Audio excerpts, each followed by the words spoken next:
When the sailor placed his coin on the table, it was still damp from the sea water that had seeped into his pouch during the final hours of the crossing, and the wood beneath his hand darkened as the salt ran out along the grain. He did not notice this at first, because his attention, like his body, was still half at sea, unaccustomed to stillness and enclosed space after so many days of open horizon and constant motion. The woman sitting across from him noticed it immediately, because the smallest changes in texture and movement had long ago become her way of measuring the intentions of men who arrived from the harbor, and because coin, in any condition, was the true center of her profession. He was young enough that the marks of the sea had not yet become permanent, though they were already visible in the paleness of his hair, the dryness of his skin, and the faint lines at the edges of his eyes that came not from age, but from squinting into wind and glare. He stood with a slight stiffness, as sailors often did when they had not yet relearned how to trust unmoving ground, and when he spoke, his voice carried the quiet roughness of a throat that had spent weeks calling into open air rather than into rooms. He did not attempt to bargain, and he did not ask her name, because neither of these gestures belonged to the logic of the moment, and because the habits of the sea had already trained him to seek function rather than familiarity in every exchange. Outside the tavern, the harbor was still alive with the sounds of arrival as ropes struck against wood, oars knocked against hulls, and men called to one another in voices that mixed relief with exhaustion and the first traces of drink. The ships had come in just before dusk, riding the last usable light into port after long days of cautious navigation along the coast, watching for reefs, hostile sails, and sudden changes in wind that could turn a routine passage into a disaster.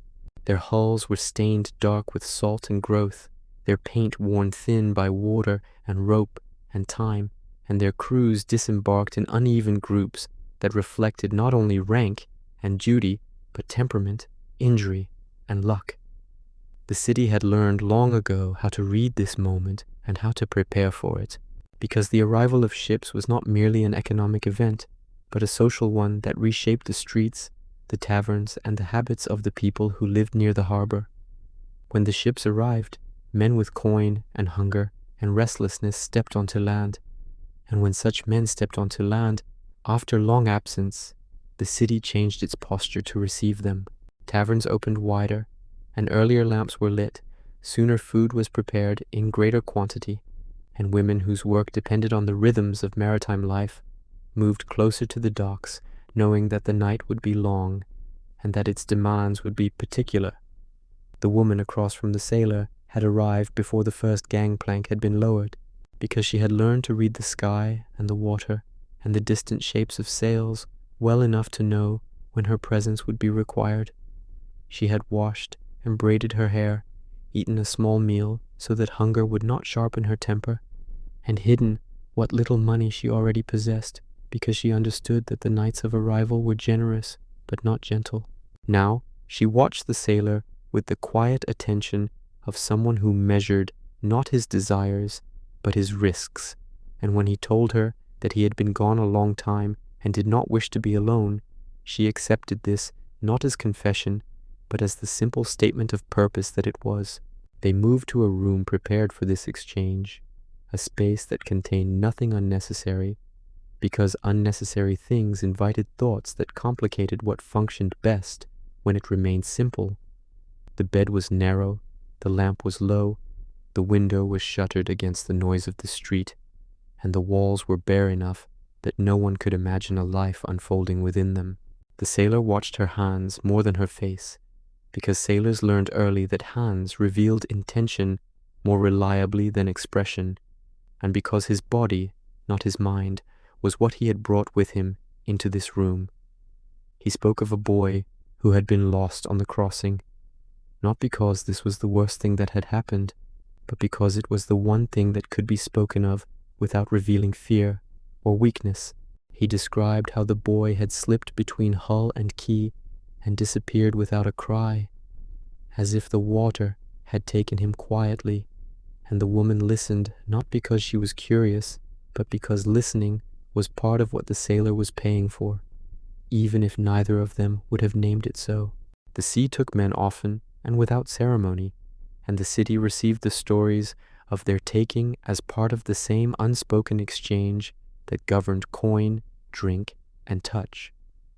When it was over, and the sailor lay back with his arm across his eyes as if the lamplight were too strong, the harbor outside had already begun to settle into its second phase, in which the initial surge of arrival gave way to quieter forms of consumption and fatigue.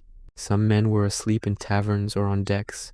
Some were already lost in drink or debt or streets they did not know, and some were fighting over matters that would seem absurd in the morning. The port absorbed all of this without protest, because this too was part of what it was for. By morning, the sailor would return to his ship, and the woman would return to her routines, and neither would expect the other to remain. This absence of expectation was not coldness, but structure, because expectation created attachment, and attachment created pain in a world governed by departure. The sailor hesitated briefly at the door, asking whether she would be there when the ships returned again, and she answered him honestly that ships always came back, and men often did, and that this was as much permanence as the port offered to anyone.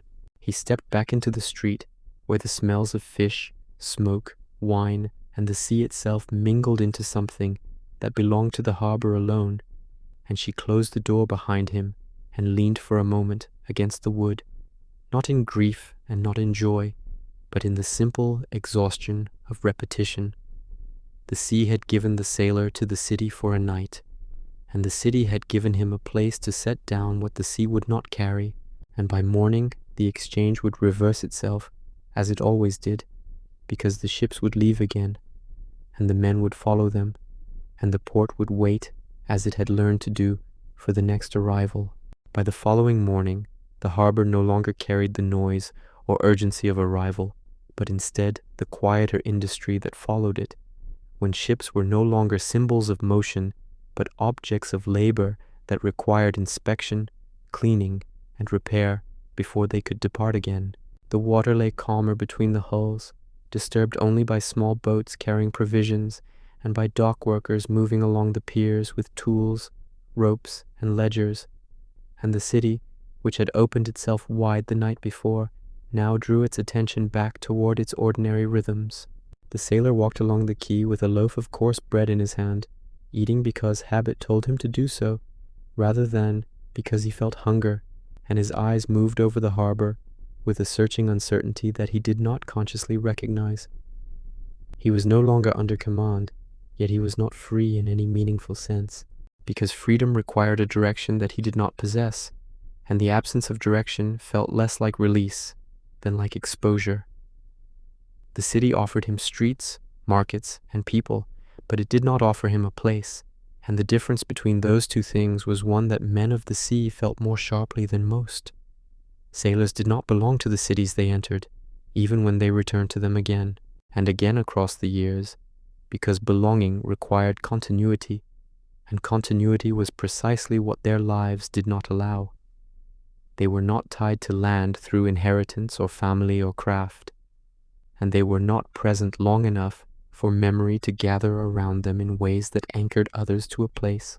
The sea rewarded movement and punished attachment, because a man who hesitated to leave lost his berth, and a man who lingered too long at home found himself replaced by someone younger, cheaper, or more desperate.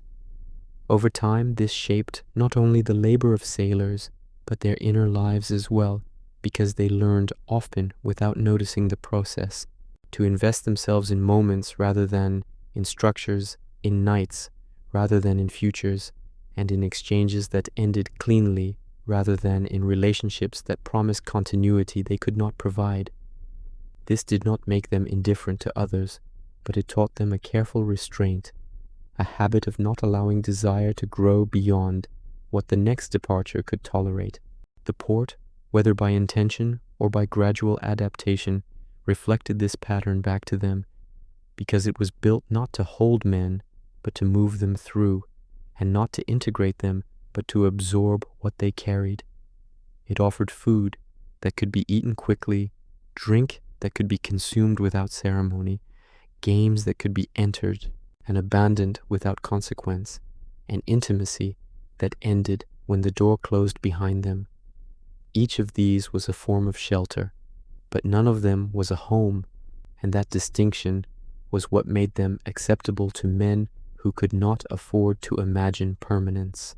As the sailor watched workers unload amphorae from a newly arrived vessel, he felt no interest in where the wine had been grown or who had harvested it, because such knowledge belonged to a world of continuity that his life did not touch.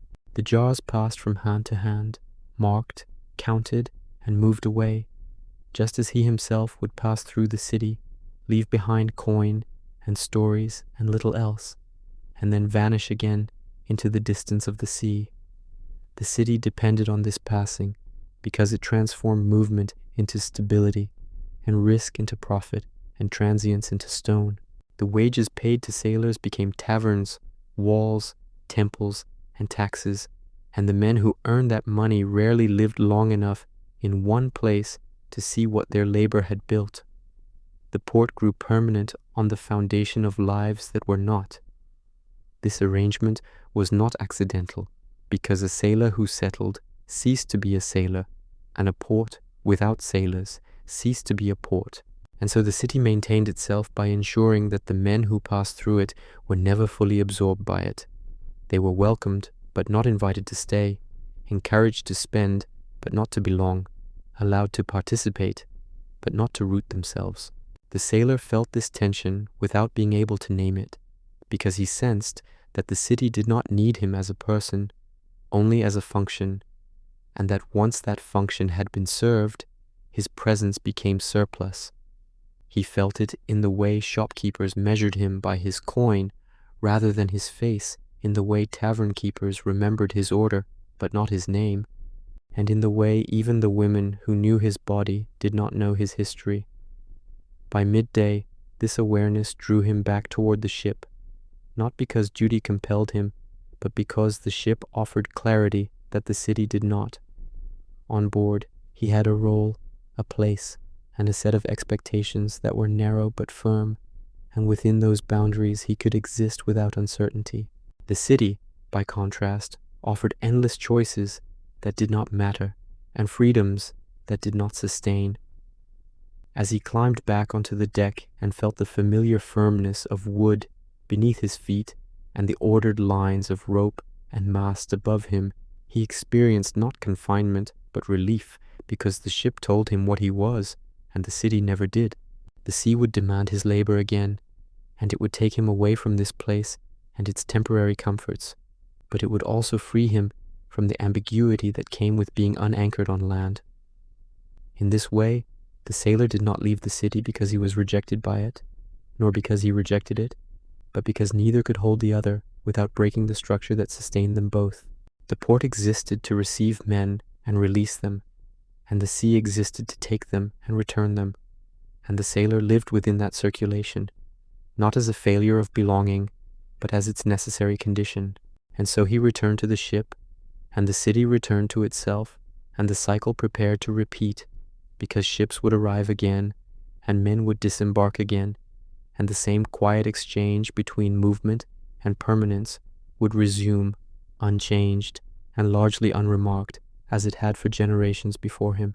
The port was not shaped by accident, nor did it grow only from the simple necessity of anchorage and trade, because long before stone walls and formal quays were raised, the people who lived along the coast had learned that ships did not merely carry goods, but carried men whose needs arrived with the same regularity as the tides.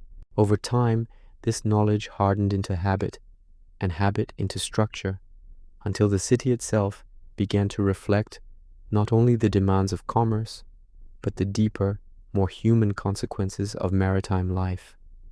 A port that served fishermen alone could remain small and intimate, because fishermen returned daily or weekly and carried their lives with them between sea and shore.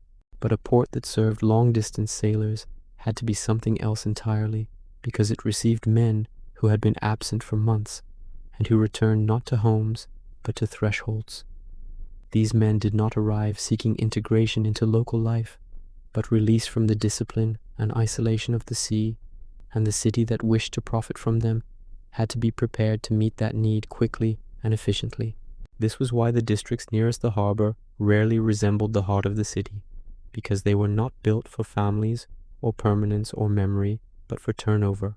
Their streets were narrower and more crowded, their buildings more temporary in construction and purpose, their businesses arranged not by craft or lineage, but by function, with taverns, gambling houses, bathhouses, and brothels clustered close together so that a man stepping off a ship could pass from one form of relief to another without wandering into spaces that did not belong to him.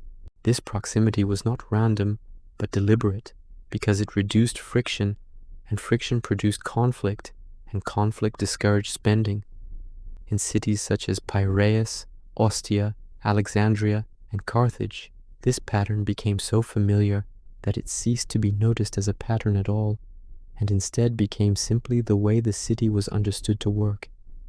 The harbor was the mouth through which wealth entered, but it was also the place where discipline dissolved, and the city learned to catch what fell out of that dissolution before it could spill into disorder.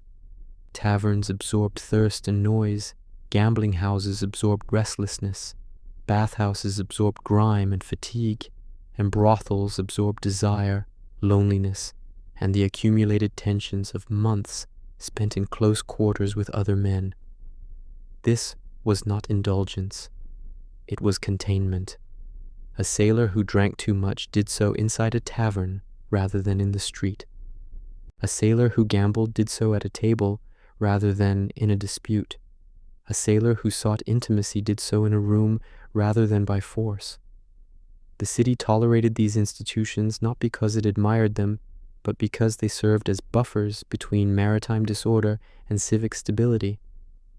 The location of these places near the harbor was therefore not merely convenient, but strategic, because the city did not wish the sailors to move too far inward, where their habits and volatility might disrupt households that depended on continuity and reputation.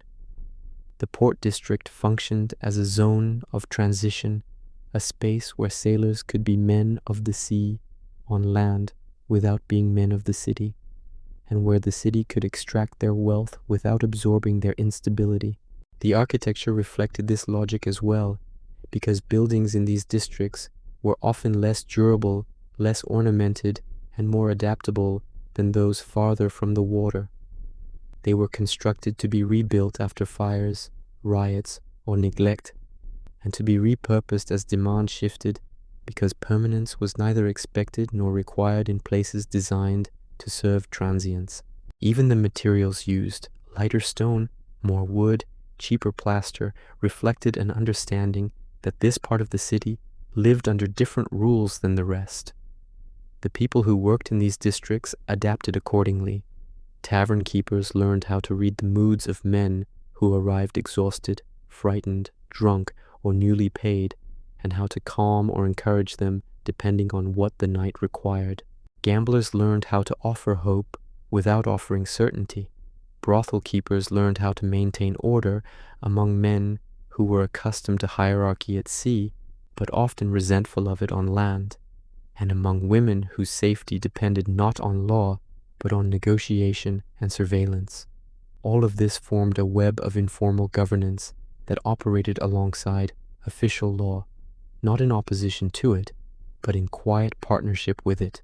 The city S authorities understood that they could not control sailors in the same way they controlled citizens, because sailors were not present long enough for law to shape them, and so they relied instead on space custom and economic incentive to guide behavior into channels that were profitable and predictable. This did not eliminate violence, exploitation, or suffering, because no system built on inequality could do that. But it localized these things, contained them within districts and professions where they could be managed, taxed, ignored, or, when necessary, suppressed. The port was therefore not only a place of exchange, but a place of filtration, where the raw energies of maritime life were filtered into forms that the city could endure. For the sailor, this meant that the city did not present itself as a single whole, but as a sequence of spaces that guided his movement without his conscious participation, because he stepped from ship to quay, from quay to tavern, from tavern to bed, and from bed back to quay, again along routes that had been shaped by generations before him. He did not choose these paths in any meaningful sense. He followed them because they were there, because they were easy, and because everything else was difficult. In this way, the city did not merely receive sailors. It processed them. It took their exhaustion and turned it into profit, their loneliness into labor for others, their risk into security for those who stayed behind walls and did not sail. It converted movement into stone, and danger into order, and transience into continuity. The sailor rarely saw this transformation, because he moved through it too quickly, but he felt its effects in the way the city opened and closed around him, offering him what he needed, and withholding what he did not. He felt it in the way he was welcomed and yet never invited to remain, in the way he was known and yet never remembered, and in the way the city seemed to exist for him at night and without him by day. And so the port endured, not because it loved the sea, nor because it loved the men who worked it, but because it had learned how to live off both, without being consumed by either shaping itself into a place that could absorb what the sea delivered and release what the sea required, maintaining its balance not through moral judgment, but through structure, habit, and quiet calculation. This was the hidden architecture of the port, built not only from stone and wood, but from expectation, restraint, and the steady repetition of human need. And it was this architecture, more than any wall or tower, that made the city possible at the edge of an unpredictable sea. The women who worked in the port did not arrive by chance, nor did they all arrive in the same way, because the harbor drew together many kinds of displacement and bound them into a single visible profession that concealed a wide range of histories beneath its surface. To the sailors, they appeared as a uniform presence, available when ships arrived, and less visible when they departed. But this appearance was itself a construction that masked the economic, legal, and personal forces that had brought each woman to that place. Some had been born in the city, and had watched the harbor shape their lives from childhood, learning early that ships meant money and money meant survival, and that women who lacked family protection or inheritance often had few choices that did not depend on male desire. Others had been brought from elsewhere, carried by traders, soldiers, or slavers, sold into brothels or into the households of those who later sold them into brothels when their labor elsewhere became less profitable. Some were captives from wars whose names the city had already forgotten, taken from inland villages or distant coasts, and transported along the same routes that carried grain, wine, and timber, becoming part of the maritime economy in the same way as any other cargo. A smaller number arrived through debt rather than force, bound by obligations they could not repay through ordinary labor, and therefore compelled to offer their bodies as collateral against survival.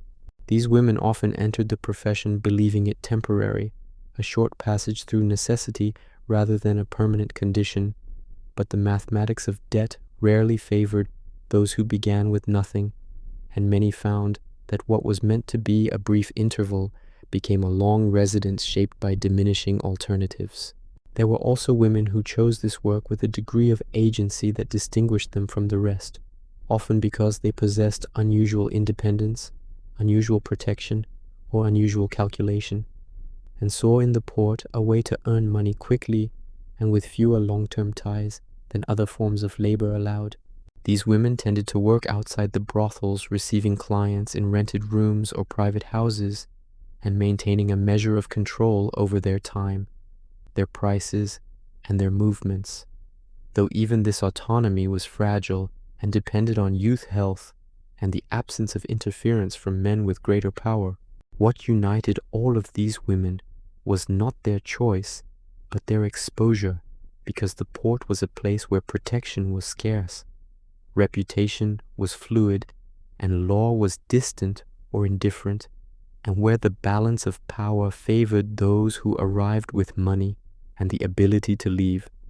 A sailor could depart at any time. A woman who worked the harbor could not, because her departure required permission, payment, or escape, and all three were difficult to obtain. The brothels themselves were not merely places of transaction, but instruments of control, because they concentrated women into spaces that could be monitored, taxed, and regulated by those who owned or protected them. Brothel keepers were rarely women, and when they were, their authority rested on arrangements with men who could enforce contracts and punish disobedience. The rooms were small, the schedules rigid, and the movement of the women closely observed, not out of concern for their welfare, but because order was profitable and disorder was dangerous. Violence existed within this system, not as an exception, but as a mechanism, because it enforced compliance when persuasion failed, and deterred resistance before it began. A woman who refused a client risked punishment. A woman who attempted to flee risked worse. Even a woman who complied too openly, who appeared too attached or too willing, could provoke suspicion from those who depended on her predictability. Yet within these constraints, women still made choices, because human agency does not vanish simply because it is limited. They chose how to speak, when to resist, whom to trust, and how to survive. And these choices shaped their lives in ways that were invisible to most of the men who passed through them. They learned to read sailors as quickly and carefully as sailors read the sea, learning to distinguish between those who were merely lonely and those who were dangerous, those who were generous and those who were desperate, those who sought a moment and those who sought possession. They learned how to manage their own exhaustion, how to ration their emotional attention, and how to create small private spaces within a public life, whether through friendships with other women, through rituals of cleanliness and order, or through brief moments of solitude claimed early in the morning or late at night when the harbor was quiet. These practices were not luxuries. They were survival strategies. The city depended on these women even as it denied them recognition, because they absorbed tensions that might otherwise have turned violent, and they provided an outlet for needs that the city neither wished to endorse nor could afford to suppress. Authorities tolerated their presence while condemning their profession, taxed their labor while denying them respect, and relied on their invisibility to maintain the appearance of moral order. In this way, the women of the harbor lived at the center of the port's economy and at the edge of its conscience, essential and disposable, at once visible only in their function and invisible in their personhood. Their lives intersected with thousands of men, and yet few of those intersections became relationships that endured beyond a night or a payment. When ships departed, the women remained, watching the harbor empty and refill, marking time not by seasons or festivals, but by arrivals and absences, by the ebb and flow of money and men. Their world was narrower than the sailors', but it was no less shaped by the sea, because their survival depended on its rhythms just as surely as the sailors' labor did. They did not sail, but they lived with the consequences of sailing, and in this way they were bound to the sea as tightly as any man who stood on a deck, though their names were not recorded in logs, and their stories were not carried from port to port. They remained where the ships touched land, holding together the fragile social fabric that allowed maritime life to exist without tearing the cities that supported it apart.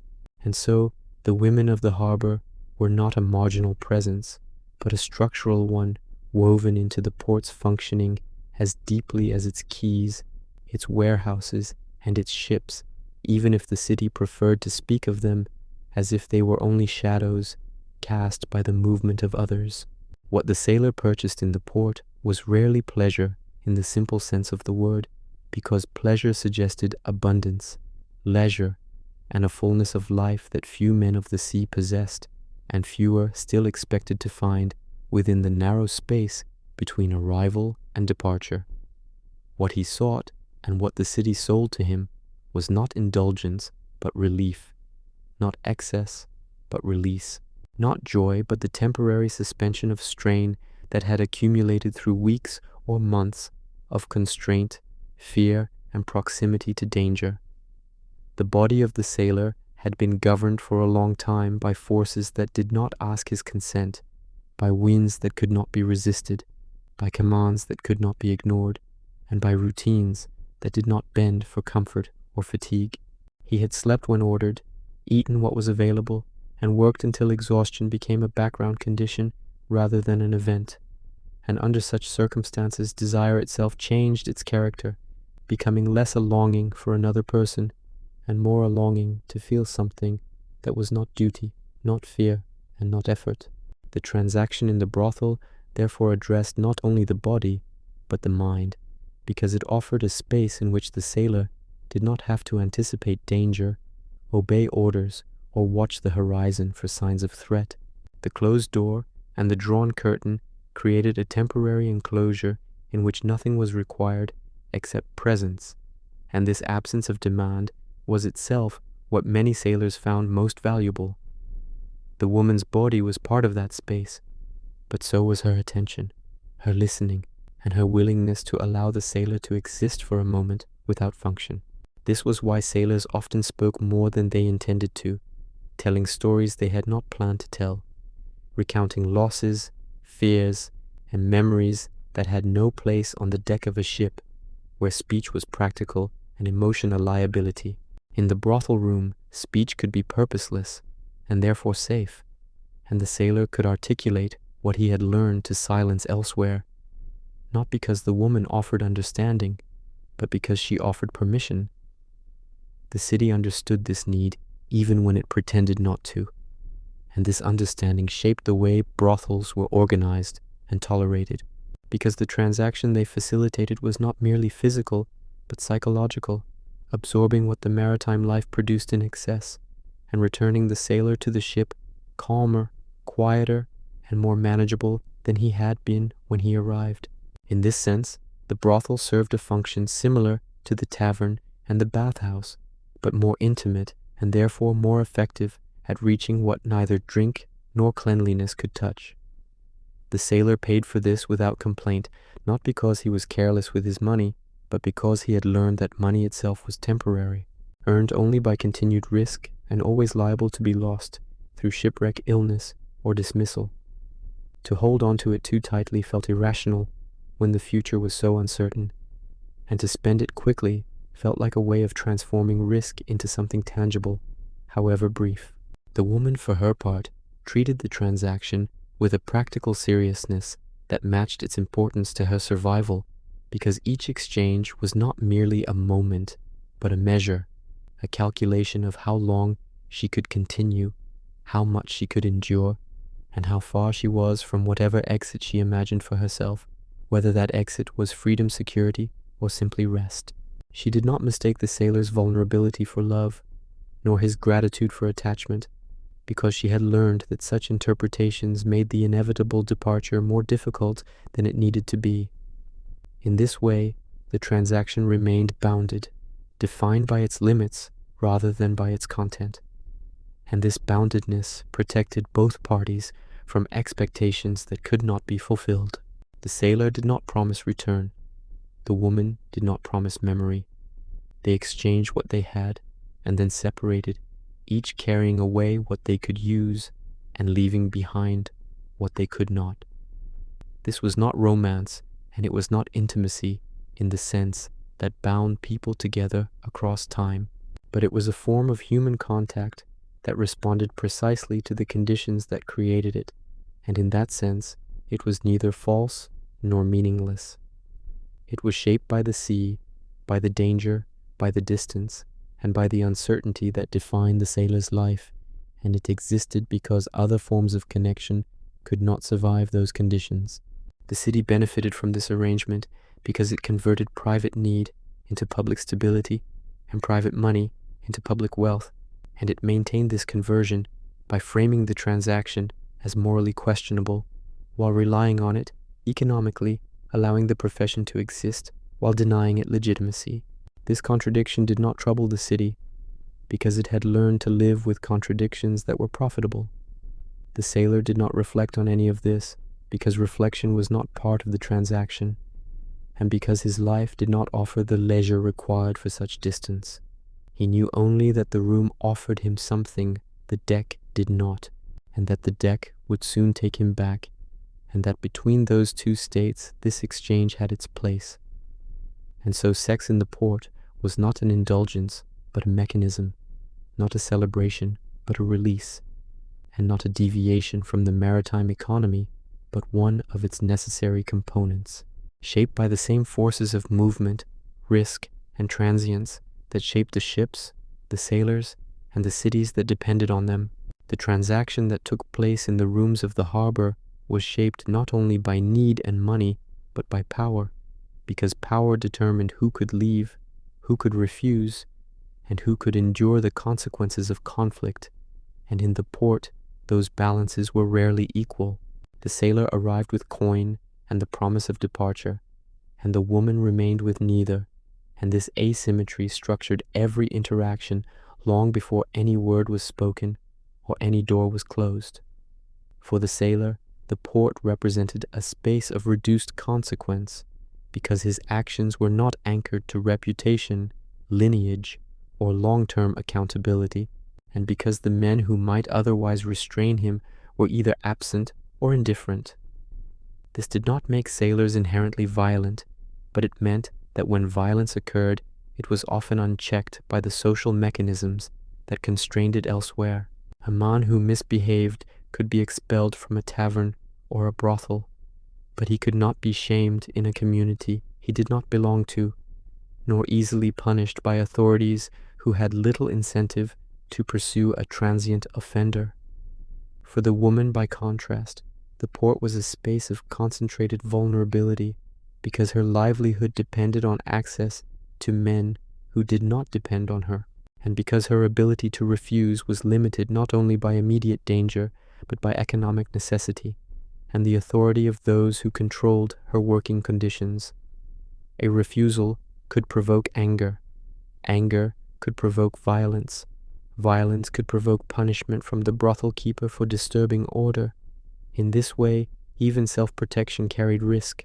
The brothel, which appeared from the outside as a place of indulgence, functioned internally as a tightly managed institution in which compliance was enforced and disruption was suppressed, because both threatened profit.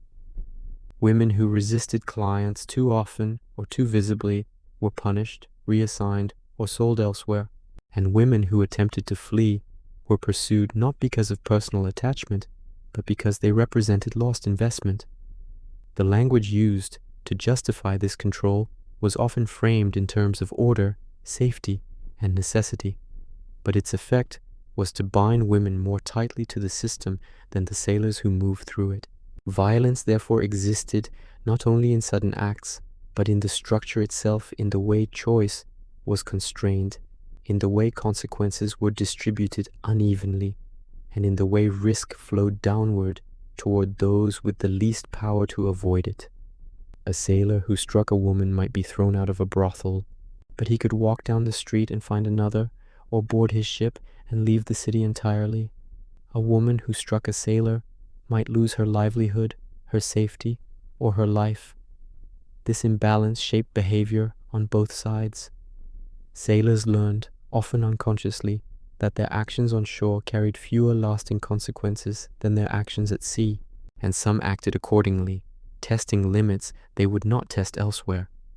Women learned that survival required careful calibration of resistance and accommodation, choosing when to yield and when to insist, when to placate and when to provoke, and these choices were made under pressure that few men ever experienced directly. The city tolerated this, not because it approved of violence, but because it benefited from the system that produced it, and because confronting that violence would have required disrupting a profitable arrangement that it preferred to treat as private rather than public.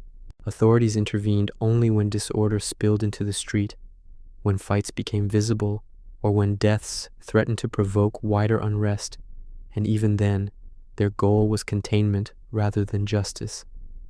This created a culture in which harm was localized and normalized, absorbed into the routines of the port, and rendered invisible to those who did not work within it.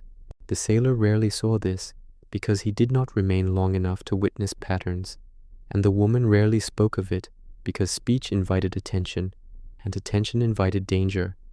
Yet violence left its mark nonetheless, in injuries that were hidden beneath clothing, in illnesses that were untreated, and in habits of caution that shaped every interaction. It taught women to read the smallest shifts in tone and movement, and it taught sailors in turn that the port was a place where rules were different, where the boundaries of acceptable behavior were blurred by anonymity and movement. This did not mean that kindness vanished from the harbor, because human behavior is never entirely governed by structure alone, and there were sailors who were gentle, and women who were defiant, and moments that defied the system that contained them.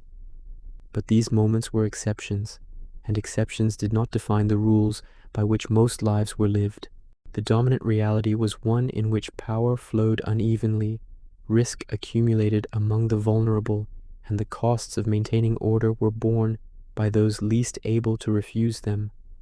This reality did not exist apart from the maritime economy, but within it, because the same forces that made sailors transient and cities dependent also made some people disposable in ways that others were not.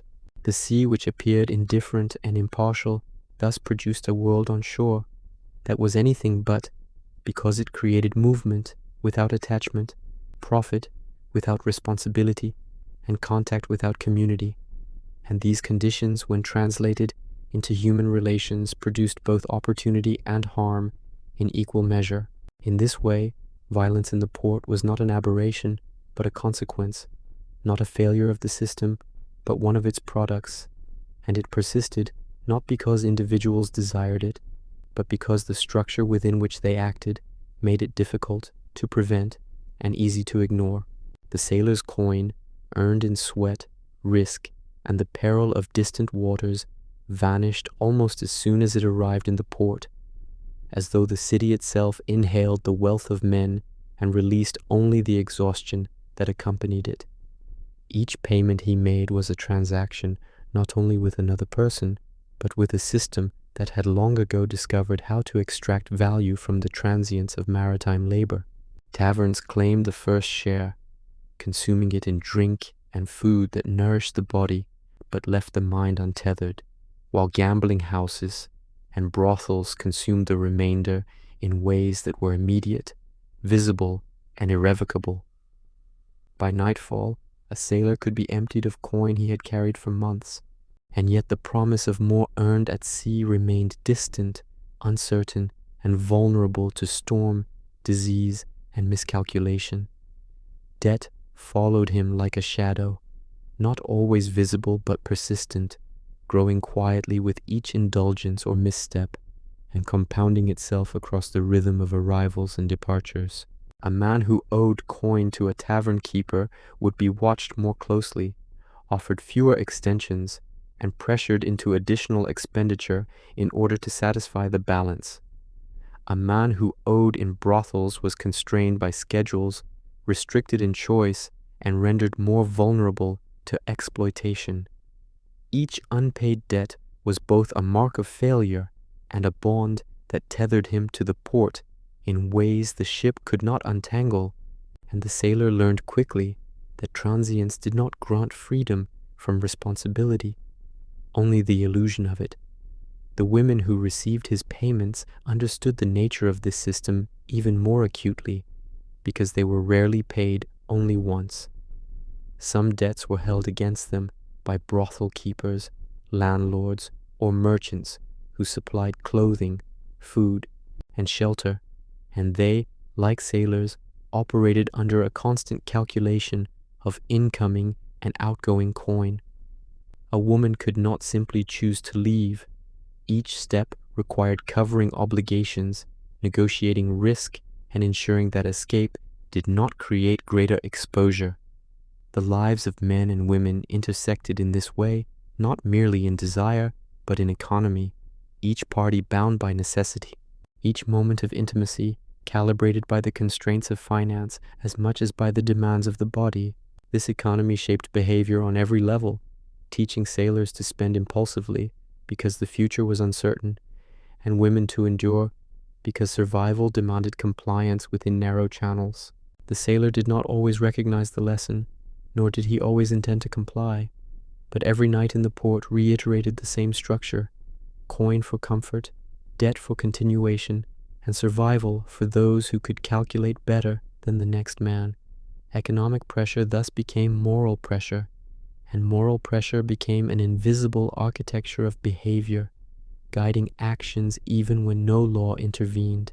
The port itself depended upon this cycle, not in abstraction, but in literal terms of profit and labor.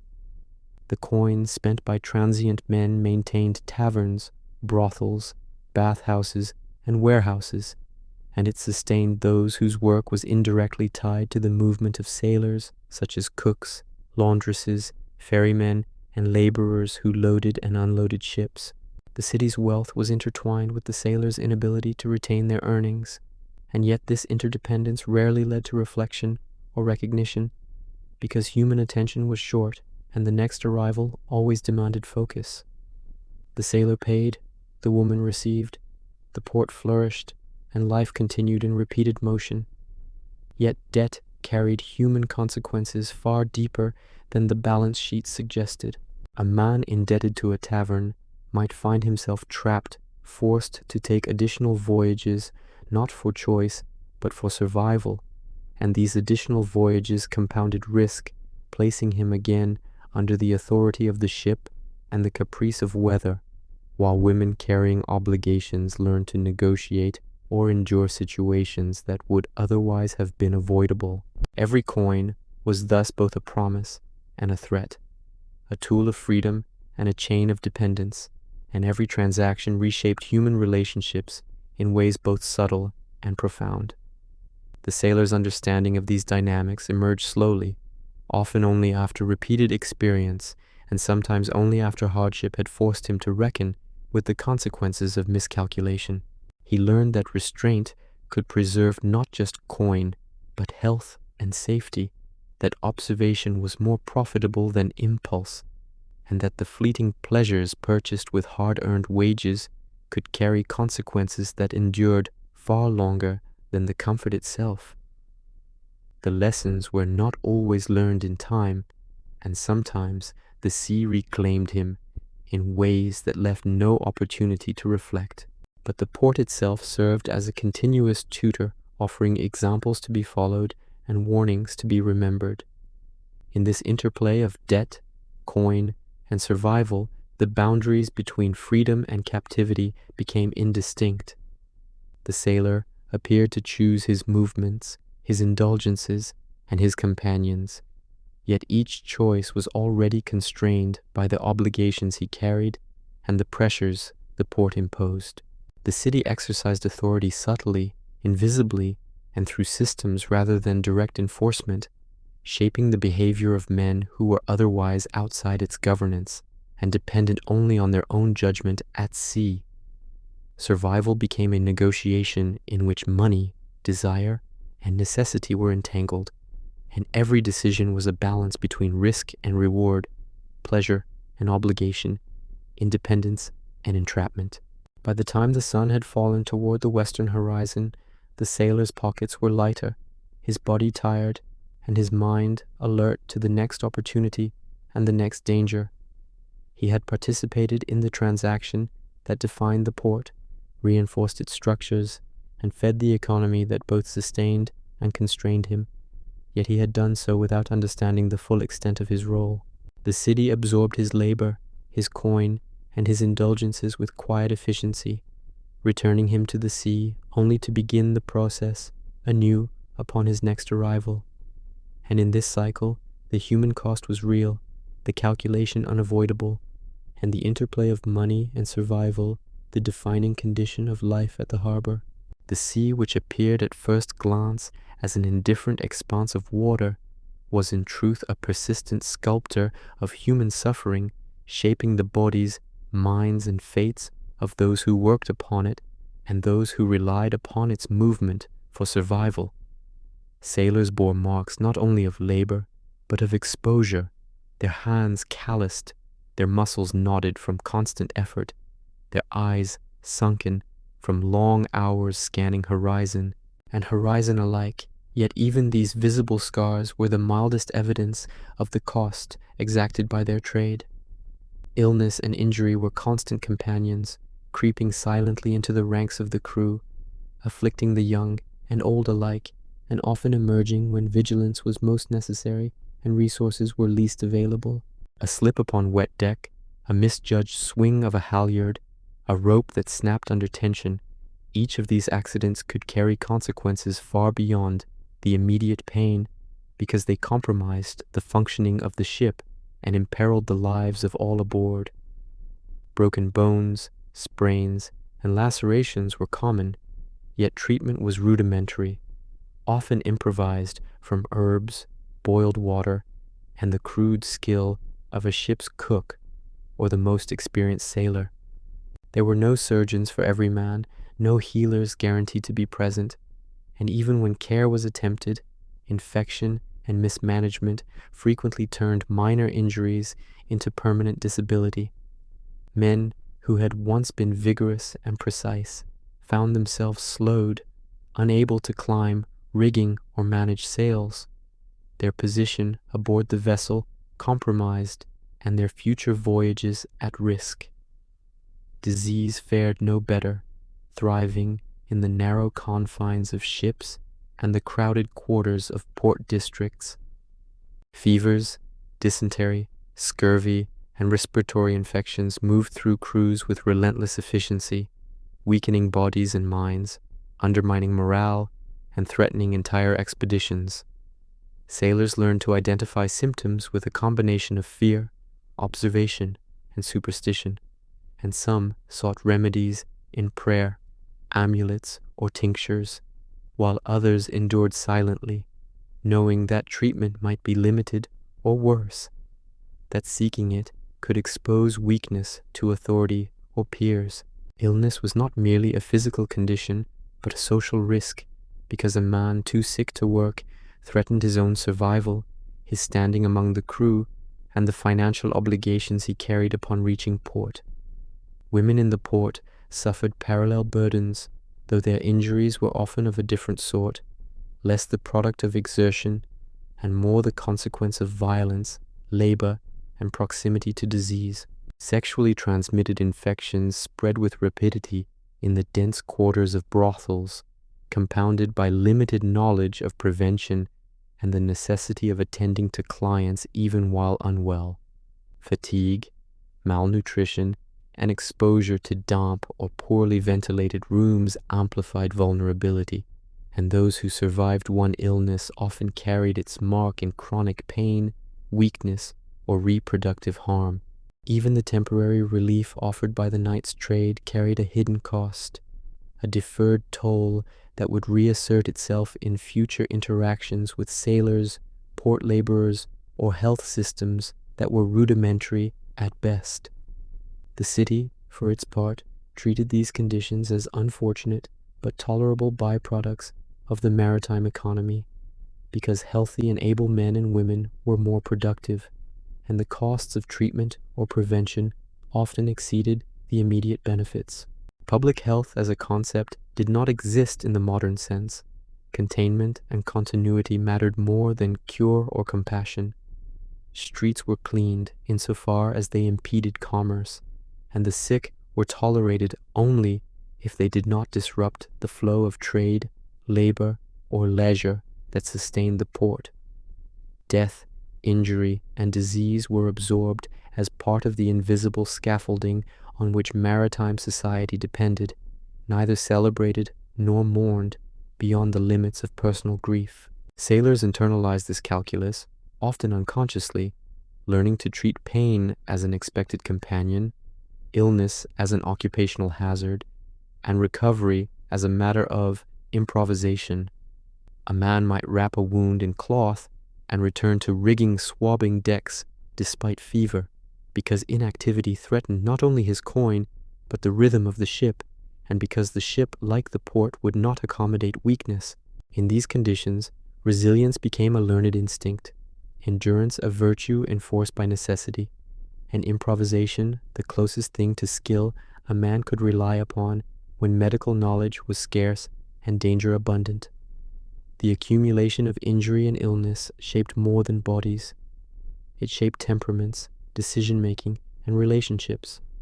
Men weakened by infection or fatigue became cautious or irritable, more likely to clash with one another over minor disputes, and less able to negotiate the social currents of the ship or the port. Women observed these shifts with careful attention, adjusting their own behavior to protect themselves, conserve energy, and preserve agency in an environment where the misfortune of others could easily cascade into their own. Survival, in such circumstances, depended as much on perception, calculation, and timing as on strength or skill. Even when sailors and women survived, the lingering consequences of the sea's toll were profound. Chronic pain limited the range of work that could be performed, slow recovery, forced absences from earning opportunities, and repeated illness eroded both mental and physical resilience. The sea demanded labor, and the port demanded expenditure, yet both exacted their costs in ways that neither recognized nor mitigated. Men carried wounds beneath clothing and pride, women endured the consequences silently, and the city continued its functioning with remarkable indifference, extracting value while leaving scars. This relentless pressure, both visible and invisible, created a world in which vulnerability and resourcefulness coexisted constantly. Suffering was expected, and strategies for managing it were essential. Men learned which injuries could be endured and which required intervention, how to ration limited remedies, and how to present themselves as capable even when they were not. Women learned to conceal illness, to negotiate around incapacity, and to deploy endurance as a tool in social and economic interactions. Both learned that survival was rarely a product of chance alone, but of skillful navigation of forces that included danger, disease, authority, and necessity.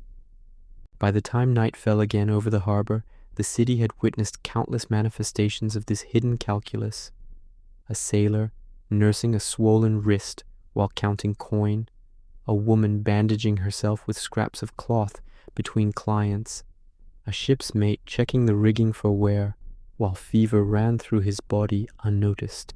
The costs of the sea were carried quietly, recorded only in scars, fatigue, and the faint reckoning of debt, obligation, and labor, yet they were as real and as enduring as the stones of the quays or the timbers of the ships themselves. And so, illness and injury were not exceptions or anomalies in the port, but structural conditions, quietly shaping behavior, limiting choices, and defining survival. The sea exacted its toll, the port mediated it, and the men and women caught between them learned day by day to endure the consequences while fulfilling the roles that society, economy, and necessity demanded. Life aboard a ship and within the port was governed by structures invisible to those who only glimpsed the surface of maritime existence, yet these structures dictated the rhythm of every action, the distribution of labor, and the exercise of power in ways that could not be ignored. A sailor's day was measured not by sun or season, but by orders, drills, and obligations imposed by men whose authority derived from experience, rank, and the implicit threat of enforcement. The hierarchy was precise, unyielding, and total. The captain and his officers occupied the apex, dictating movement's tasks, and even the allocation of food, while the sailors below moved in patterns designed to maximize efficiency, preserve order, and mitigate the constant dangers that attended life at sea. Discipline was not abstract. It was enforced in practical, immediate ways through punishment that could be physical, social, or economic. A lash across the back for neglecting a duty, confinement below decks for insubordination, fines extracted from the meager wages for perceived slights. All these were not arbitrary cruelty, but tools to maintain cohesion and ensure survival. Men who failed to obey risked not only personal harm, but the safety of all aboard, because a single mistake could rupture rigging, overturn cargo, or imperil navigation, and the consequences of error were swift and often irreparable. Authority, therefore, was inseparable from necessity, and compliance, though sometimes grudging, was often the rational choice of those who had learned through experience that survival demanded it. Within this hierarchy, sailors learned quickly how to navigate both overt rules and the subtler social currents of the ship.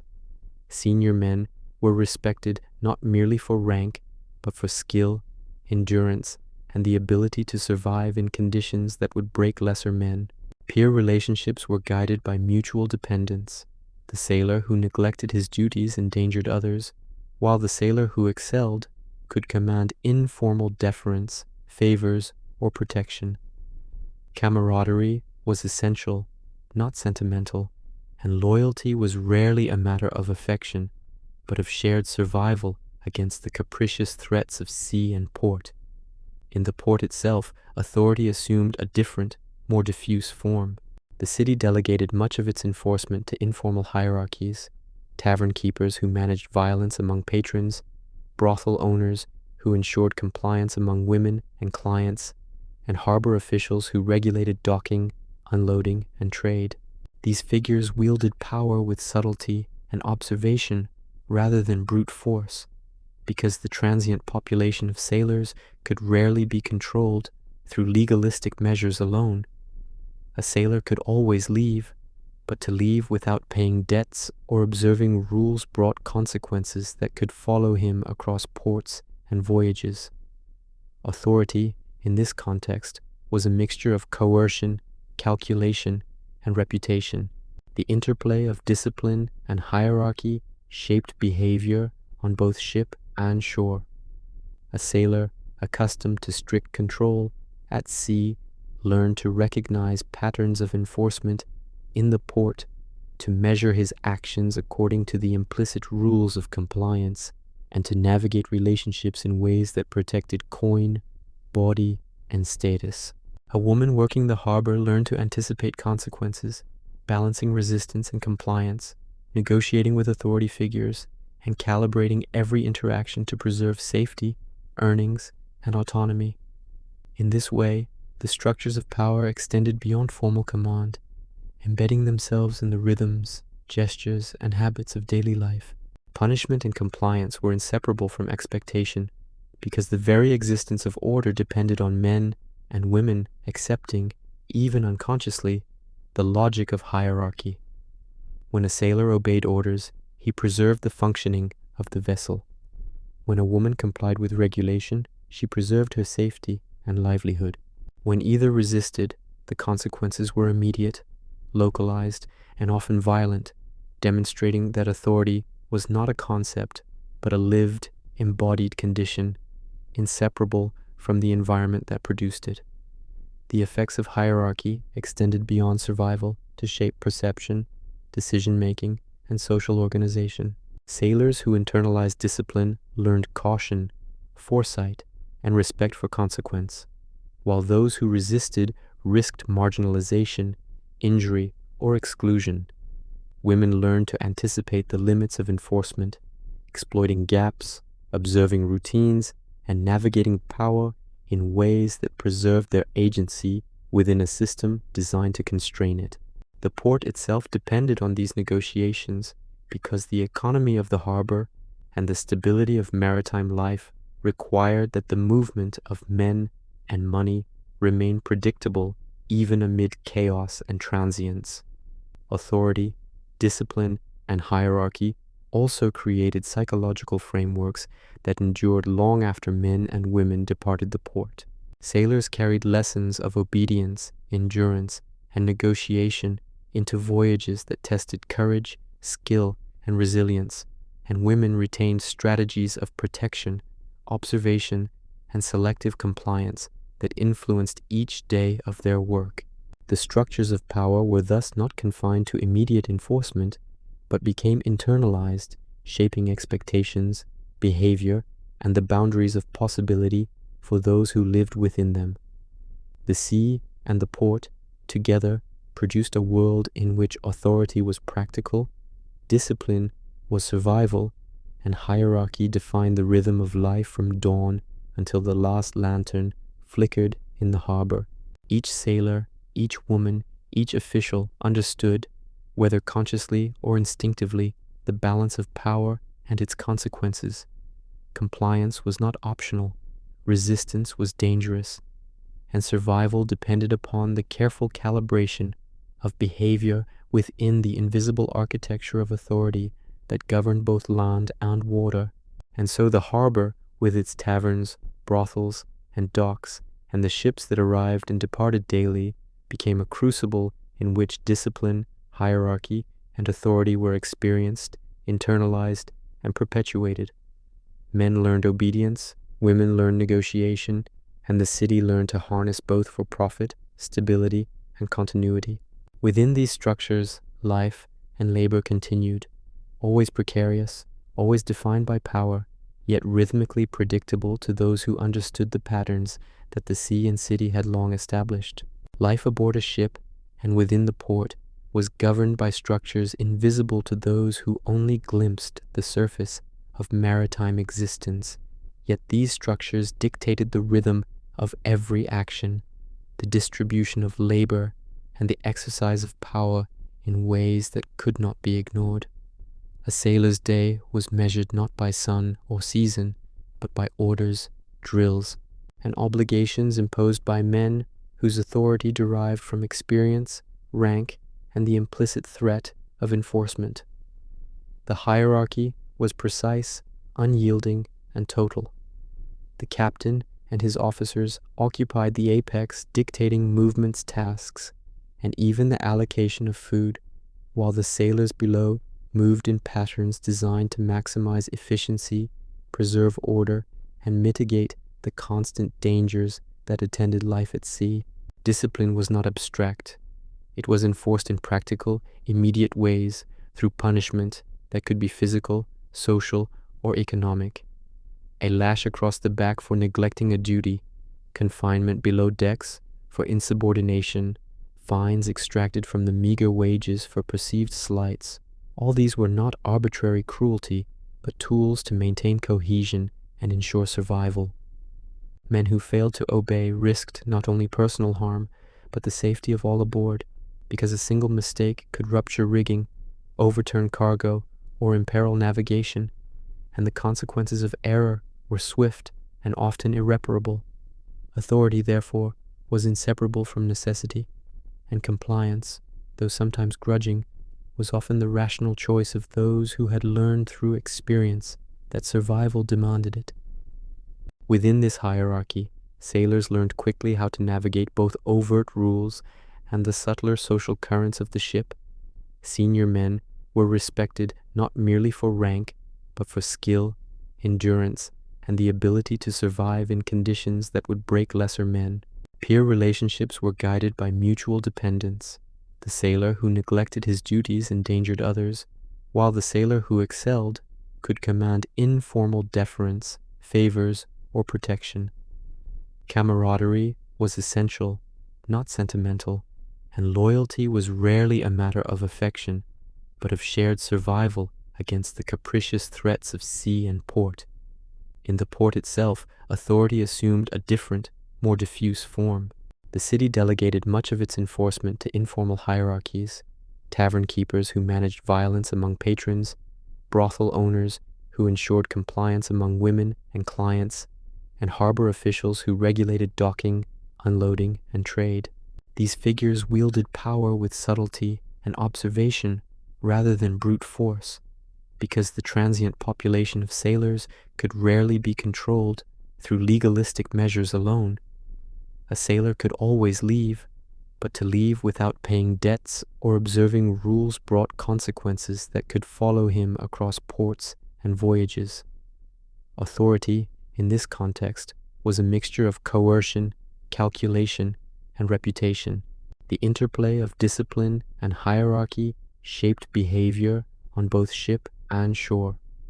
A sailor, accustomed to strict control at sea, learned to recognize patterns of enforcement in the port, to measure his actions according to the implicit rules of compliance, and to navigate relationships in ways that protected coin, body, and status. A woman working the harbor learned to anticipate consequences, balancing resistance and compliance, negotiating with authority figures, and calibrating every interaction to preserve safety, earnings, and autonomy. In this way, the structures of power extended beyond formal command, embedding themselves in the rhythms, gestures, and habits of daily life. Punishment and compliance were inseparable from expectation, because the very existence of order depended on men and women accepting, even unconsciously, the logic of hierarchy. When a sailor obeyed orders, he preserved the functioning of the vessel. When a woman complied with regulation, she preserved her safety and livelihood. When either resisted, the consequences were immediate, localized, and often violent, demonstrating that authority was not a concept, but a lived, embodied condition, inseparable from the environment that produced it. The effects of hierarchy extended beyond survival to shape perception, decision-making, and social organization. Sailors who internalized discipline learned caution, foresight, and respect for consequence, while those who resisted risked marginalization, injury, or exclusion. Women learned to anticipate the limits of enforcement, exploiting gaps, observing routines, and navigating power in ways that preserved their agency within a system designed to constrain it. The port itself depended on these negotiations because the economy of the harbor and the stability of maritime life required that the movement of men and money remain predictable even amid chaos and transience. Authority, discipline, and hierarchy also created psychological frameworks that endured long after men and women departed the port. Sailors carried lessons of obedience, endurance, and negotiation into voyages that tested courage, skill, and resilience, and women retained strategies of protection, observation, and selective compliance that influenced each day of their work. The structures of power were thus not confined to immediate enforcement, but became internalized, shaping expectations, behavior, and the boundaries of possibility for those who lived within them. The sea and the port, together, produced a world in which authority was practical, discipline was survival, and hierarchy defined the rhythm of life from dawn until the last lantern flickered in the harbor. Each sailor, each woman, each official understood, whether consciously or instinctively, the balance of power and its consequences. Compliance was not optional, resistance was dangerous, and survival depended upon the careful calibration of behavior within the invisible architecture of authority that governed both land and water. And so the harbor, with its taverns, brothels, and docks, and the ships that arrived and departed daily, became a crucible in which discipline, hierarchy, and authority were experienced, internalized, and perpetuated. Men learned obedience, women learned negotiation, and the city learned to harness both for profit, stability, and continuity. Within these structures, life and labor continued, always precarious, always defined by power, yet rhythmically predictable to those who understood the patterns that the sea and city had long established. The harbor, for all its commerce, labor, and survival, was also a stage upon which stories circulated faster than coin, and where the weight of reputation could shape a man S or a woman S life as surely as debt or injury. Sailors arrived with names, histories, and brief connections, yet the moment they stepped onto the quays, those personal identities were refracted through rumor, observation, and judgment. A misstep, excessive drinking, a violent gesture, a poorly timed insult could become a story repeated across taverns and brothels, shaping how others approached, avoided, or trusted the man who bore it. Infamy in this environment was neither abstract nor theoretical. It was tangible, a measure of opportunity, danger, and influence. Scandals were rarely invented but often amplified because the harbor thrived on narrative as much as commerce. Men who had been reckless at sea or careless with coin were observed and reported, their behavior exaggerated in retelling to warn others, entertain patrons, or secure authority. A sailor who struck a woman or failed to pay his debts might find that the story preceded him to the next port, shaping reception, limiting access, and constraining choice. Similarly, women who resisted authority, defied expectations, or maneuvered around clients became notorious in ways that could enhance their survival, command respect, or provoke the vigilance of those who would limit their autonomy. Reputation, therefore, was a currency as valuable and perilous as any coin held in the pocket. The human consequences of scandal were immediate. A sailor deemed dangerous might be barred from certain taverns or brothels, subjected to suspicion or overt hostility, and forced to expend additional effort to negotiate access elsewhere. A woman whose name carried notoriety risked violence from clients, scrutiny from keepers, or manipulation by rivals, yet she could also wield that reputation strategically, turning fear or admiration into bargaining power. In this economy, perception mattered as much as reality because interactions depended on trust, fear, and calculation, and those who understood the patterns could navigate advantageously, while those who did not were quickly marginalized or harmed. Gossip, rumor, and reputation were amplified by the transient nature of the harbor. Sailors left and arrived with regularity, creating networks of information that spanned ports, ships, and districts. A single act could echo across months and leagues, shaping future interactions long after the participants had departed.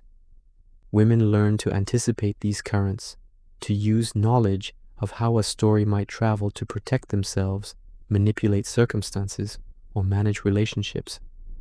Even the briefest encounter could carry consequences, because the memory of one night could inform behavior in the next, and the cycle of human observation perpetuated the rules of the port as effectively as any authority or law.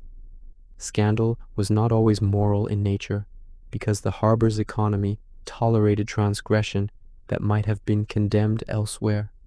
Theft, deceit, excess, and indulgence were part of the landscape, accepted so long as they did not threaten commerce or stability.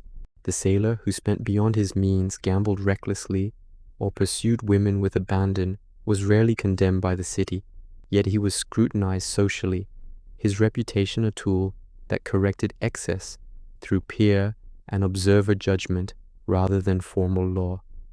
Similarly, women's lives were regulated by social monitoring as much as by ownership, with fame or infamy serving as a mechanism of compliance, negotiation, and survival. Even the smallest miscalculations could transform into lasting infamy.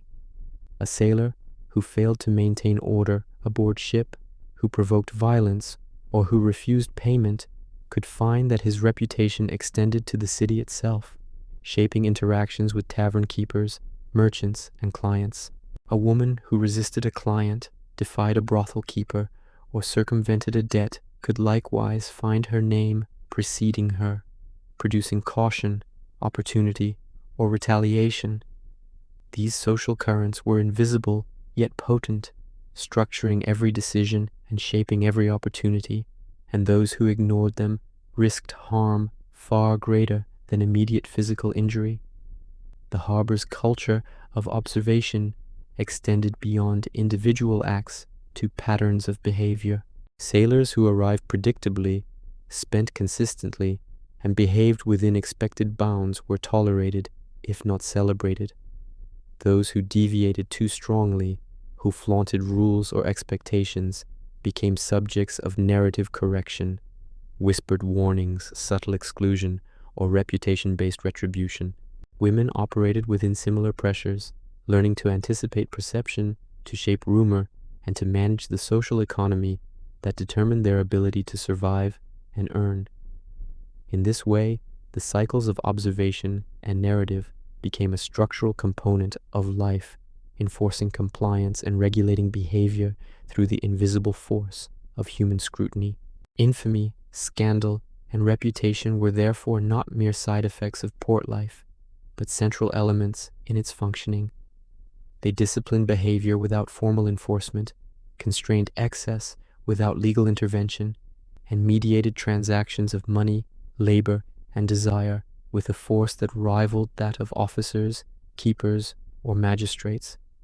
They shaped patterns of interaction, influenced opportunity, and structured both risk and reward.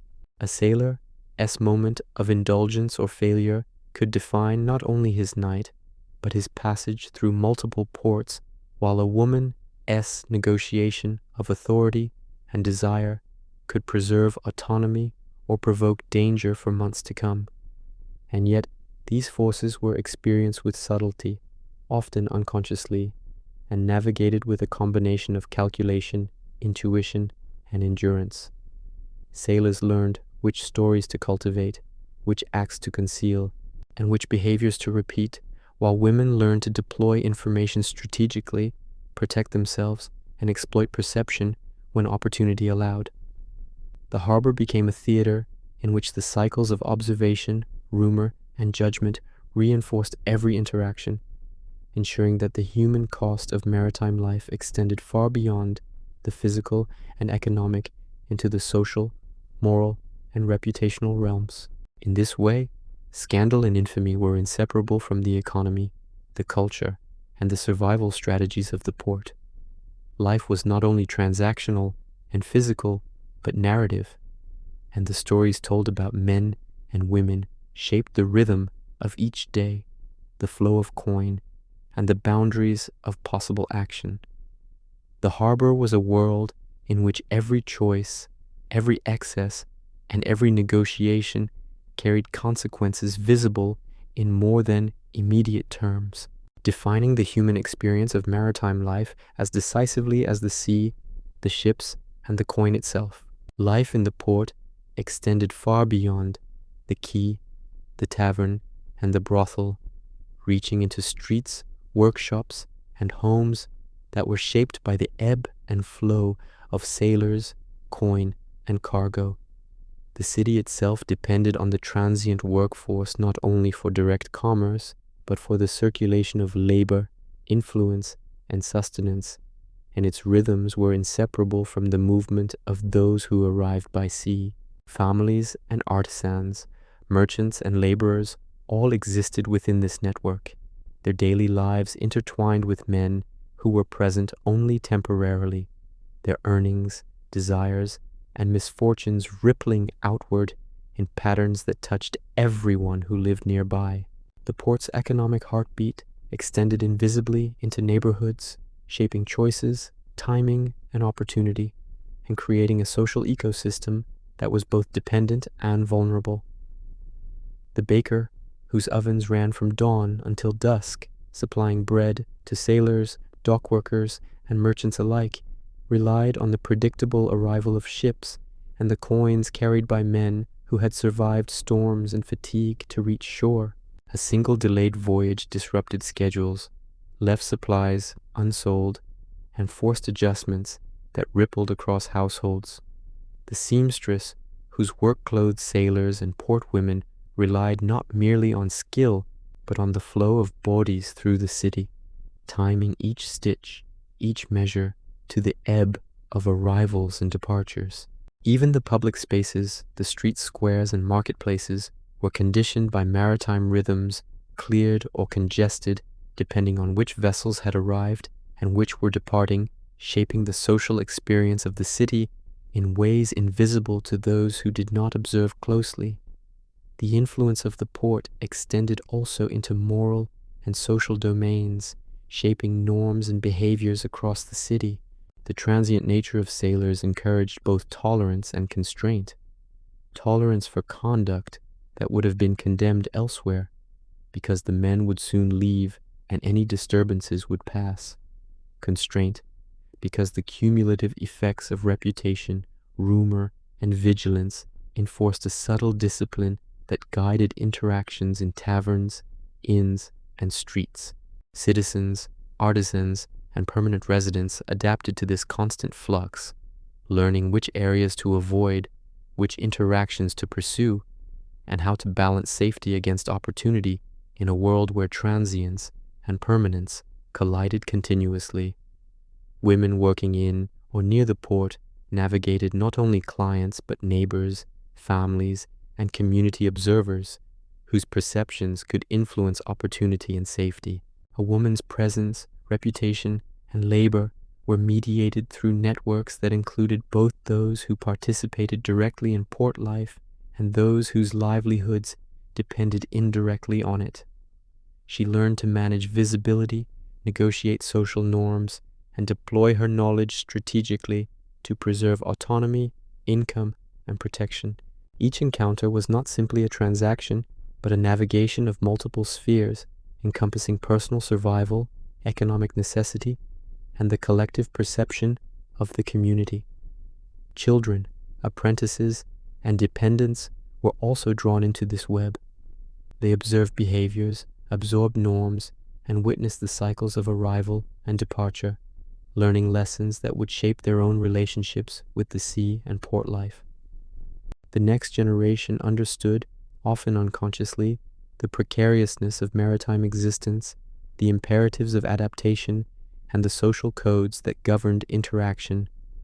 The city itself became a classroom in which survival, commerce, morality, and reputation were taught through observation as much as instruction, shaping a population attuned to both opportunity and risk. Merchants and traders relied on the harbor's transient population to maintain the flow of goods, yet their calculations were informed by the same uncertainties faced by sailors. Ships delayed, storms encountered, coins spent or withheld, labor unavailable. Contracts, arrangements, and pricing were adjusted according to patterns of arrival and departure, reflecting the constant interplay of chance and planning, risk and profit. The city's wealth, therefore, was inseparable from the precise timing and unpredictability of human movement, and those who learned to navigate these patterns gained advantage, while those who misjudged them suffered loss. Even civic authority, formally expressed through magistrates or harbor officials, operated largely through observation, mediation, and regulation of economic and social flow. Enforcement was selective, intervention delayed, or strategic, because the city understood that its own survival depended on the continuation of maritime rhythms. Punishments, fines, and regulations were effective only when aligned with the underlying economic and social structures, and authorities relied on informal hierarchies, reputation, and peer pressure to maintain order across a population that was, by necessity, transient and unpredictable. The port's influence extended into culture as well. Stories, songs, and memories circulated among residents and sailors alike, shaping perception, expectation, and behavior. Tales of heroism, excess, loss, and cunning traveled beyond the quay, entering homes and workshops, teaching lessons, entertaining, and warning.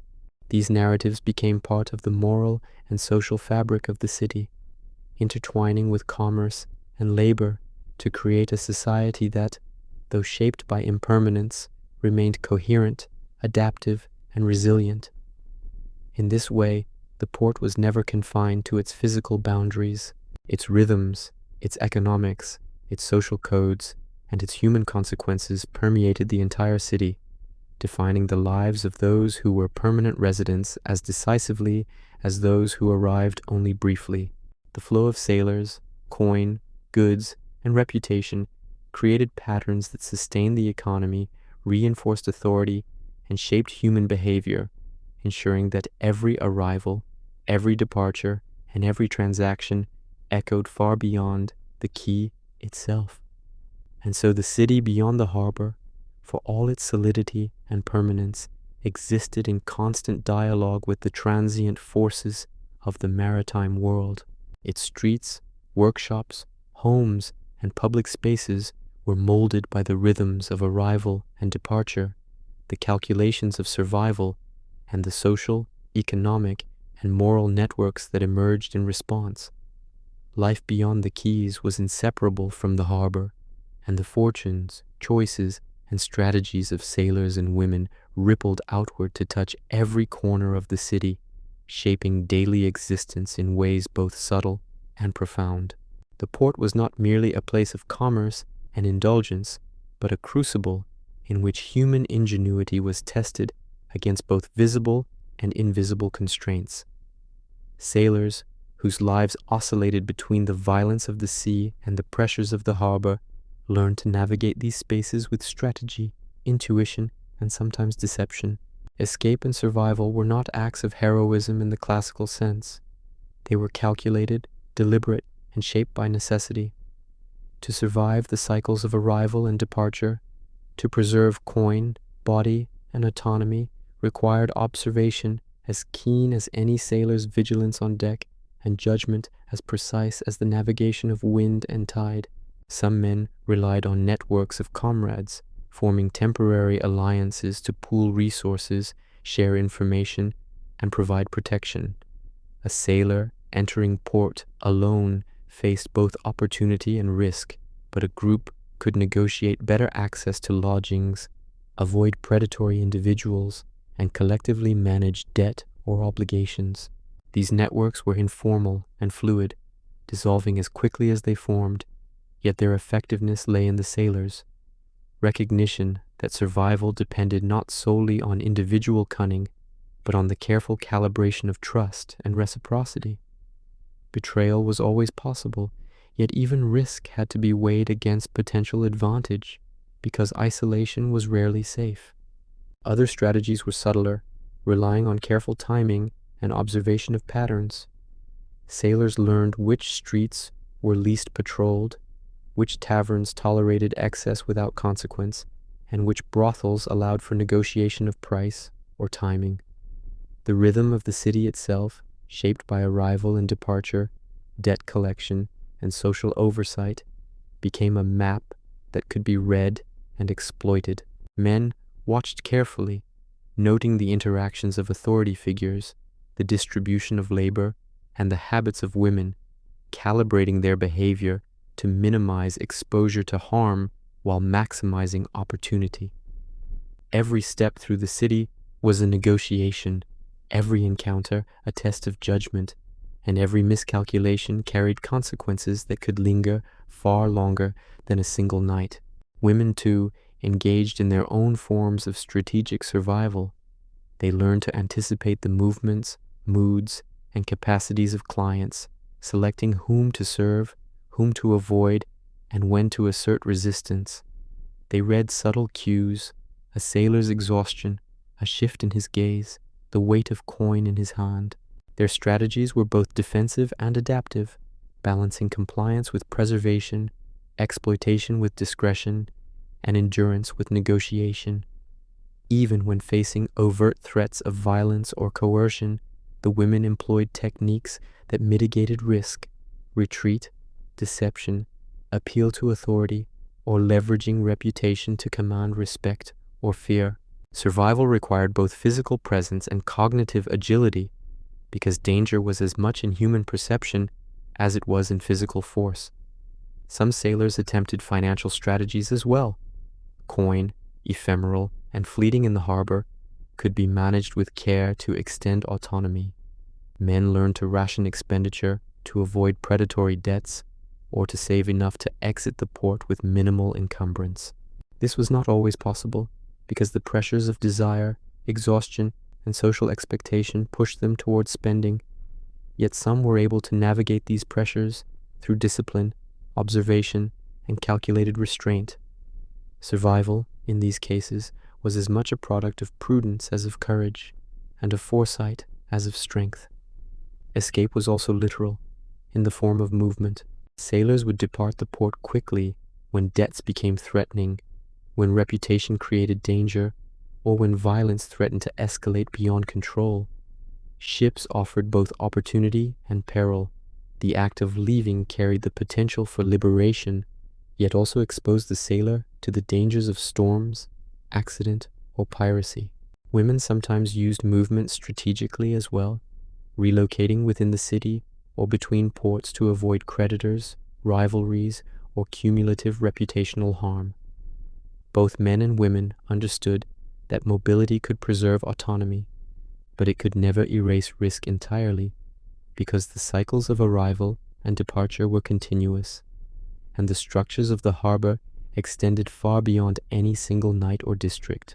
The strategies of survival were rarely simple, and success required continuous adaptation. Sailors and women learned to read patterns not as abstractions, but as living realities, to anticipate reactions, to navigate authority, and to exploit moments of opportunity. Every decision, from which client to serve, which path to follow, which coin to spend or conserve, was a negotiation between desire, necessity, and risk, and every miscalculation had consequences for both body and reputation. The harbor, therefore, functioned not merely as a site of commerce, but as a landscape in which the human mind was constantly exercised, trained, and tested by the pressures of survival. Even those who survived successfully carried the marks of their strategy. Fatigue, scars, debts, and memories persisted, shaping the way they approached future encounters, informed decisions, and structured behavior at sea and on shore.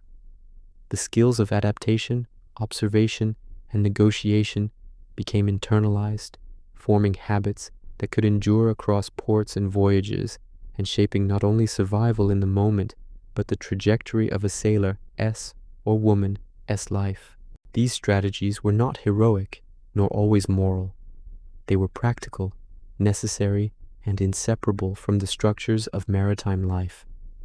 In this crucible, the harbor itself emerged as both constraint and opportunity, shaping human behavior, economic flow, and social interaction with subtlety and force. Survival was never guaranteed, yet those who understood the rhythms, dangers, and structures of the port could navigate them with increasing skill, mitigating risk and extracting benefit from circumstances that seemed to conspire against them.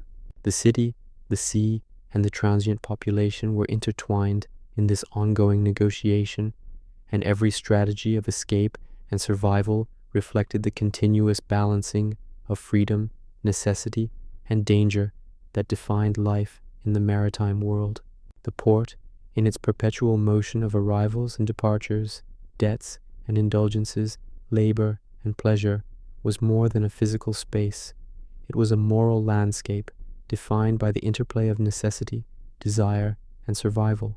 Every transaction carried weight beyond coin. Every interaction left traces of expectation and consequence, and every sailor and woman navigated an economy in which ethics were inseparable from survival. The harbor did not impose morality through law alone, nor through codified authority. It imposed it through human observation, reputation, and the relentless logic of interdependence. To act without regard for the rules of this system was to risk not merely loss of coin, but harm to body, mind, and position, and ultimately the fragility of one's very survival. The sailors, arriving from distant voyages, carried with them both experience and the weight of necessity. Their bodies bore the fatigue of months at sea, their hands the scars of rigging and rope, their minds a constant awareness of the dangers inherent in wind, wave, and weather. Yet upon stepping onto the quays, they were thrust into a different trial, one in which coin, reputation, and human judgment demanded constant attention. The moral economy of the port demanded expenditure, compliance, and strategic behavior. Each indulgence, each act of generosity or cruelty, each moment of restraint or excess rippled outward, shaping not only immediate experience, but also the social currents that would follow them to the next port the next city, and the next voyage. Women, whose labor was inseparable from both commerce and survival, navigated this moral economy with remarkable precision. Their decisions, whether to comply, resist, or negotiate, reflected an acute awareness of risk and opportunity, of the consequences that could accumulate across nights, streets, and neighborhoods. Autonomy was exercised not in grand gestures, but in minute calibrations. The timing of an encounter, the assessment of a sailor's temperament, the management of debt and favor. Reputation functioned as a currency parallel to coin, guiding choices and mediating interactions in a landscape where formal law was often absent, insufficient, or secondary to observation and social judgment. Debts, desires, obligations, and pleasures were all intertwined, forming a lattice of moral calculation. A sailor who spent freely in one night reinforced a system that compelled him to earn, endure, and negotiate repeatedly. A woman who extended credit or accepted deferred payment managed risk as carefully as any mariner plotted a course through dangerous waters. The economy of the port was thus both literal and ethical, a structure in which human behavior, social expectation, and survival intersected. Every coin spent carried the weight of necessity. Every decision carried both opportunity and consequence, and every interaction reinforced or recalibrated the web of expectation that defined life at the harbor. Authority in the port was exercised subtly, not only through officers, keepers, and magistrates, but through observation, rumor, and the invisible force of collective expectation. Compliance and deviance were recorded in memory, transmitted in whispers, and enforced by exclusion, confrontation, or social pressure. Sailors learned that behavior at the quays affected not only immediate comfort, but access to future opportunity, and women understood that strategic negotiation could preserve autonomy, safety, and income. In this system, morality was inseparable from pragmatism, and ethics were measured in the currency of survival, reputation, and calculated action. Even the broader city, beyond the quays and docks, participated in this moral economy. Merchants, laborers, and residents adapted to the rhythms of transience, calculating which interactions were safe, which behaviors could be tolerated, and how to balance commerce with caution. The port's imperatives extended outward, shaping streets, workshops, and homes, influencing social conduct, opportunity, and expectation. The moral economy was thus both local and diffuse, personal and systemic, encompassing all who lived in the orbit of the harbor and responding to the constant pressures imposed by movement, need, and desire. The cycles of indulgence, debt, labor, and survival, though often harsh and unforgiving, also produced adaptation, ingenuity, and resilience.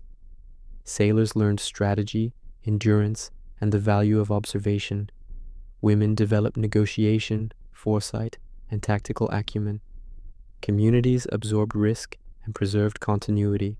The moral economy of the port functioned as both constraint and guide, shaping behavior not through abstract principle, but through immediate consequence, visible patterns, and the lessons transmitted across nights, voyages, and generations. In this way, the port sustained itself, both materially and socially, ensuring that commerce, desire, and survival could coexist within the perilous, transient, and volatile maritime world. As the sun set over the quays for the last time in this cycle, the city seemed at once permanent and fleeting, a stage upon which countless acts of survival, negotiation, and indulgence had been played out. Ships prepared to depart, sailors readied themselves for the uncertainty of sea and storm, and women closed doors, balanced coins, and measured reputation for another day. The port, in all its rhythm, excess, and calculation, existed as a world of consequence, where human action was both constrained and amplified by necessity, desire, and observation, and in that world, The moral economy endured, invisible yet unyielding, a force as potent as tide or wind, shaping lives with precision, endurance, and relentless continuity.